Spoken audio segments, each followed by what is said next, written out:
अस्सलामुअलैकुम everyone, welcome back to my YouTube channel. I hope कि आप सब खैरियत से होंगे। आज के लेक्चर में हम कंडीशनल सेंटेंसेस पढ़ने वाले हैं और इनको कहते हैं उर्दू में शर्तिया जुमले।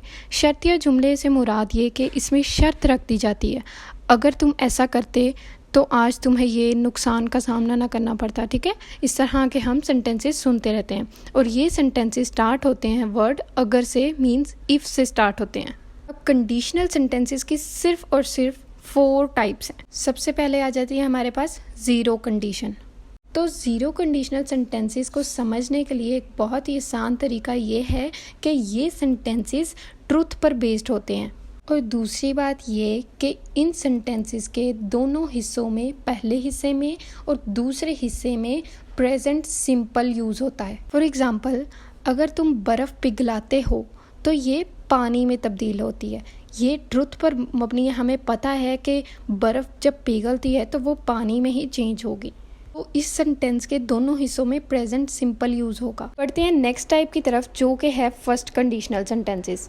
तो इसका रूल कुछ ये है कि इसमें सेंटेंस के पहले हिस्से में प्रेजेंट इंडेफिनेट यूज़ होता है और सेंटेंस के दूसरे हिस्से में फ्यूचर इंडेफिनेट यूज़ होता है। लेकिन इसमें और ज़ीरो कंडीशनल सेंटेंसेस में फ़र्क कुछ ये है कि ज़ीरो कंडीशन मैंने पहले ही बताया कि वो सच्चाई पर होंगे, ट्रूथ बेस्ड होंगे, इसलिए उनका पता चल जाएगा ज़ीरो कंडीशन है।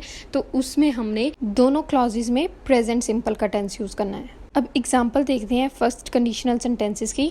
इसमें शर्त रखती है अगर वो मेहनत करेगा तो पास हो जाएगा। ठीक है, गा लास्ट पर गा यूज़ हुआ है तो वो फ्यूचर को इंडिकेट करता है। Now moving to the second conditional sentences. Second conditional sentences की हमें पहचान किस तरह होगी कि अगर इफ़ के बाद हमारे पास पहले हिस्से में पास्ट टेंस यूज़ हुआ है, सिंपल पास्ट टेंस यूज़ हुआ है, तो हम आंखें बंद करके दूसरे हिस्से में वुड और साथ वर्ब की फर्स्ट फॉर्म यूज़ करेंगे। Let's take an example.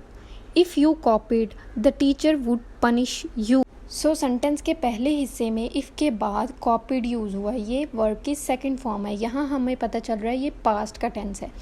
तो हम सेंटेंस के दूसरे हिस्से में वुड और साथ वर्ब की फर्स्ट फॉर्म यूज़ करेंगे हमेशा।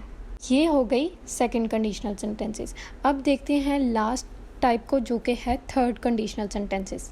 वीडियो के लास्ट पर हम कुछ सेंटेंसेस को भी सॉल्व करेंगे जिससे कि हमारी और अच्छे से प्रैक्टिस हो जाएगी। तो थर्ड कंडीशनल सेंटेंसेस को देखते हैं।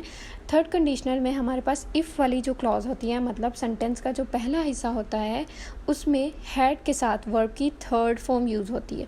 अगर इस तरह का कोई सेंटेंस आ जाता है जिसमें हैड के साथ वर्ब की थर्ड फॉर्म यूज़ होती है और वो सेंटेंस इफ़ से स्टार्ट होता है, तो हमने दूसरे हिस्से में क्या लगाना है, वुड हैव और साथ वर्ब की थर्ड फॉर्म ही यूज़ करनी है। एक सेंटेंस के ज़रिए समझते हैं। If he had run fast he would have reached the hospital.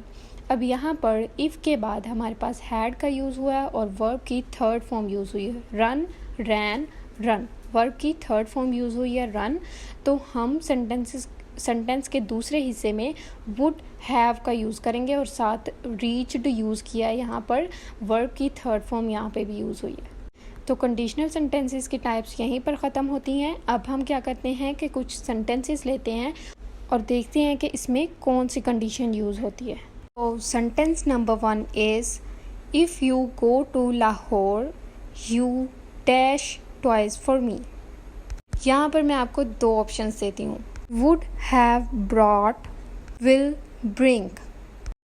बिल्कुल यहाँ पर will bring यूज़ होगा क्योंकि जो इफ़ क्लॉज है उसमें प्रेजेंट सिंपल यूज़ हुआ है, प्रेजेंट इंडेफिनेट टेंस यूज़ हुआ है और ये ना ही कोई ट्रुथ पर बेस्ड सेंटेंस है, इसलिए ये फर्स्ट कंडीशनल सेंटेंस है। तो इसमें हमारे पास क्या रूल था कि एक सेंटेंस के हिस्से में प्रेजेंट इंडेफिनेट यूज़ होगा और दूसरे में फ्यूचर इंडेफिनेट यूज़ होगा, तो इसलिए हम विल ब्रिंग यूज़ करेंगे।